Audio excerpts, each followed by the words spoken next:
Hi, my name is Jocelyn Lopez, but you can call me Joss. Today I'll be doing an introduction about myself so that you can get to know me a little bit better. Today I'll be talking about my education, my inspiration, my goals, and a good memory that I had as a child. So let's get started.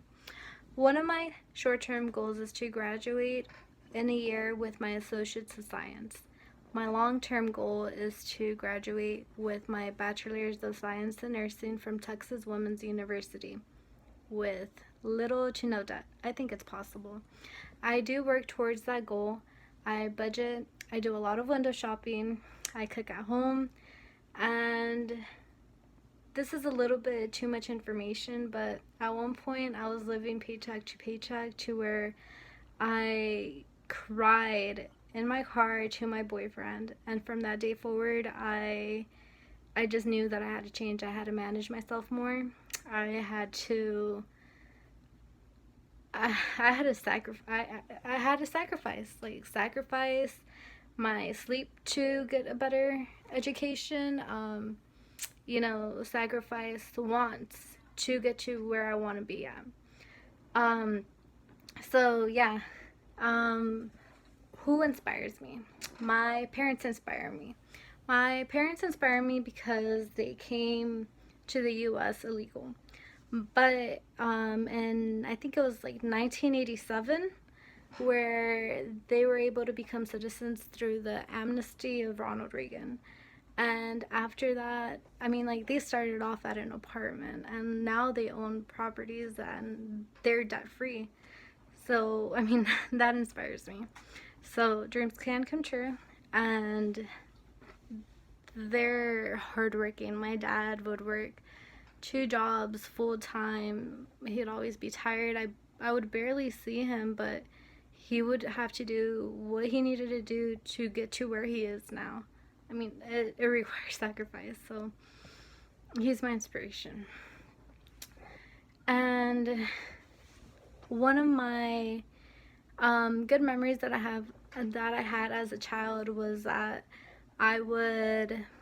my dad would take me to my swimming classes in the morning, and then like while I was swimming, he would be playing basketball, and then like after my swimming classes, we would go to Duck Creek. Duck Creek is like a jogging trail, and it was like a jogging trail, and so I would bicycle. I wouldn't run, but my dad would run.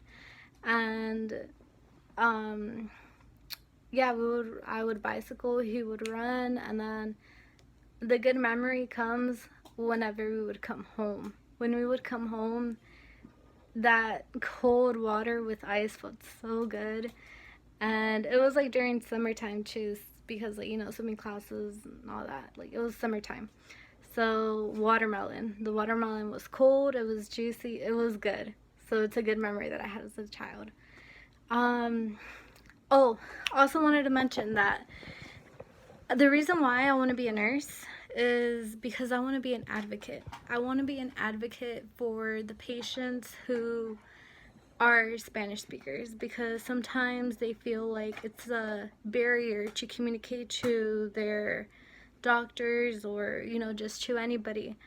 And I've seen it, and I see it in patients. And there's a story where my mom said that, my mom, like, she speaks Spanish, so she went to the hospital one day, and there was a lady that she spoke to, and she was like, "Hey, do you speak Spanish?" And like, she needed help registering or whatever she was doing, but she needed help. She needed someone that spoke Spanish, and the lady wasn't helping her. And so my mom, she got frustrated. She was like, "Well, if you can't help me, can you please find someone who can help me?"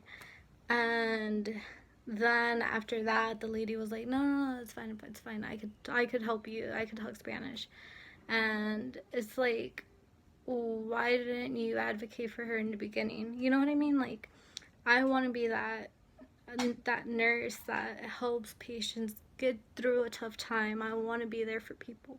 So, to come to an end, I want to thank you so much for listening to my introduction, and you got to know me a little bit better.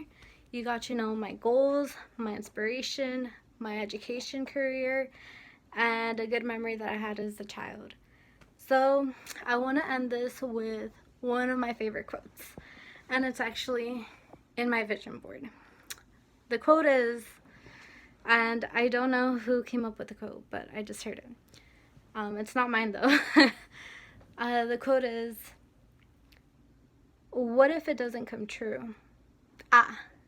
But what if it does? Thank you. Bye.